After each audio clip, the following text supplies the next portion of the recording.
अस्सलाम वालेकुम नाज़रीन, मैं हूं फातिमा और आप देख रहे हैं voice of Makran.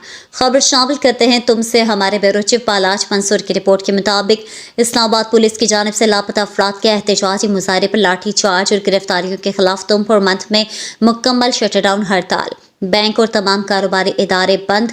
Bloch यकजहती committee की कॉल पर बलोचिस्तान भर की तरह तुमपुर मंथ शटडाउन हड़ताल रही। दुकानें और कारोबारी मराकज बंद रहे, जबकि गुज़िश्ता रोज़ तुंप में जुबैदा जलाल रोड पर हर तरह की ट्रैफिक के लिए बंद किया गया, जिसके सबब तुंपुर मंथ से तुर्बत जाने वाले लोगों को मुश्किलात का सामना करना पड़ा।